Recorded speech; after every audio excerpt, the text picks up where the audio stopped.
આપણને એમ લાગતું હોય કે નદી પર ડેમ થતો હોય, નદી નાળા છે, આપણે શું કરવા, રેન વોટર હાર્વેસ્ટિંગ કરવું જોઈએ. અને એટલા જ માટે આપને હું 2 મિનિટમાં કહીશ કે આપણે જે ટોટલ આપણી પાસે લગભગ 6,500 જેટલા નાના મોટા ડેમ છે. એમાં સરદાર સરોવર પણ આવી જાય છે, ઉકાઈ પણ આવી જાય છે, બ્રહ્મપુત્રા, પોલાવરમ, કેન બેતવા, પીકેસી, તમામ મોટા મોટા ડેમ આવી જાય. અને નદી નાળા જે ચોમાસામાં ડિસેમ્બર સુધી ભરેલા હોય, આપણી ટોટલ જનસંચય કરવાની જે તાકાત છે, જે શક્તિ છે, એ ફક્ત 750 BCMની છે.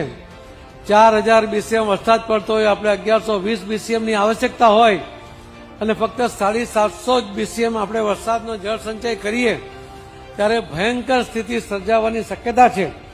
અને એટલા જ માટે જો તમે ડેમ પણ બનાવો તો 25 વર્ષ લાગે, 25,000 કરોડથી વધુ ખર્ચ થાય, ખેડૂતોની જમીન જાય તો એ વિરોધ કરે, પર્યાવરણવાદીઓ આવીને એ હવનમાં હાડકા નાખે અને એના કારણે પ્રોજેક્ટો લંબાય.